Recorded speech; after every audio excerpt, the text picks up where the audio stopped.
Support for this podcast comes from St. Alphonsus Orthopedic and Sports Medicine Clinics, with physicians, physical therapists, and trainers who treat sports and performance-related injuries, with locations across the valley. More information on services and locations at stalphonsus.org/stayactive. Support for this podcast comes from listeners and St. Alphonsus Health System, a regional network of hospitals, clinics, and care providers. St. Alphonsus offers comprehensive healthcare services to individuals and families throughout the community. More information about services and locations is available at stalphonsus.org.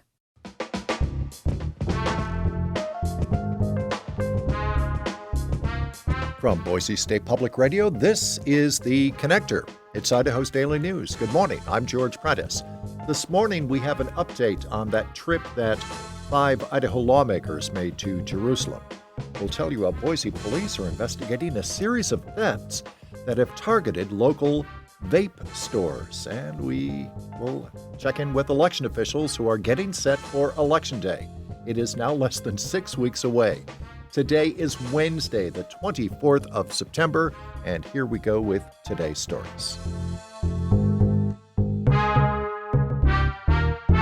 Last week, 5 Idaho state legislators visited Israel alongside about 250 other lawmakers from across the U.S. Julie Lucata has the latest on the fallout from the visit for one of our state's top Democrats. On Friday, roughly 150 people used an open letter to demand Representative Ilana Rubel's resignation as the House Minority Leader.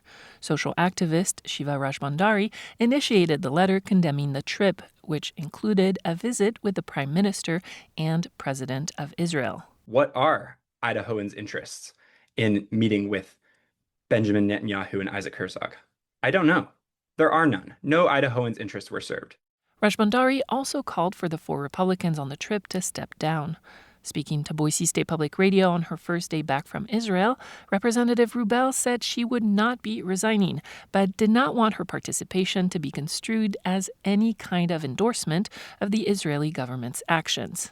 I was intrigued by this idea to be able to discuss some of this with Israel's top leadership and, frankly, to convey some of my concerns about the civilian death toll in Gaza to people at high levels. The lawmakers' state-sponsored trip to Israel happened as the United Nations designated its actions against Palestinians as a genocide. Julie Lucata, Boise State Public Radio News. We are now less than 6 weeks until Election Day, and this week, election officials across Idaho are required to identify all of their Election Day polling locations. We're going to stand up 132 polling locations. This election's sneaking up on us pretty quickly. 8 early voting locations. Heath Riberty is the Assistant Deputy Clerk for Ada County, Idaho's largest election operations.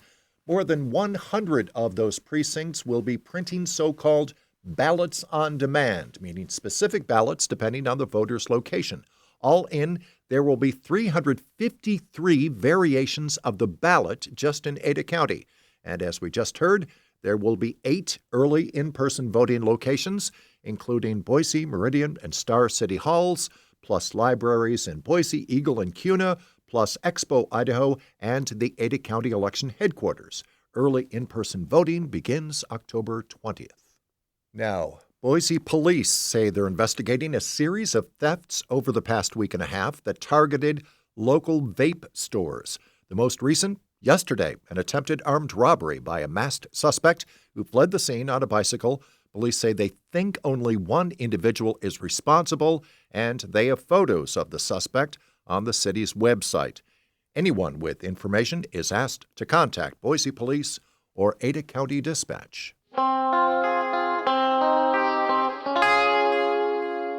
Improving broadband access moved into the passing lane Tuesday. Idaho's Broadband Advisory Board was presented with dozens of proposals from communities and businesses across the state. The state had spent years talking about how to spend hundreds of millions of dollars earmarked by the Biden administration through the BEAD program, that's Broadband Equity, Access, and Development. But then the Trump administration overhauled BEAD guidance, telling states they needed to act as soon as possible. Here's Andy Emerson, president of MH Solutions and a member of Idaho's Broadband Advisory Committee. This BEAD plan was developed under a prior administration. And then when a new administration came in, they changed it. So I think some of the criticisms of, well, the state did that. The state didn't. The federal government did. Idaho's Office of Broadband had no choice but to accelerate the process. They had just 7 days to accept public input. Margie Watson is a co-owner of the Parma-based J.C. Watson Company and another member of Idaho's advisory board. 7 days turnaround. These guidelines are cuckoo, but you rallied and you did it. And I also want to commend everybody who put out an application. I can't even fathom.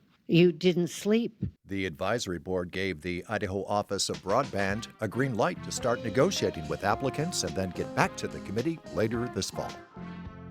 And that is today's episode of The Connector. I'm George Prentice. We'll see you back here on Thursday, and you can stay in touch throughout the day by checking in with BoiseStatePublicRadio.org. And tell your friends and family about The Connector. They can find it wherever they find their favorite podcasts. For now, I'm George Prentice. Thanks for listening.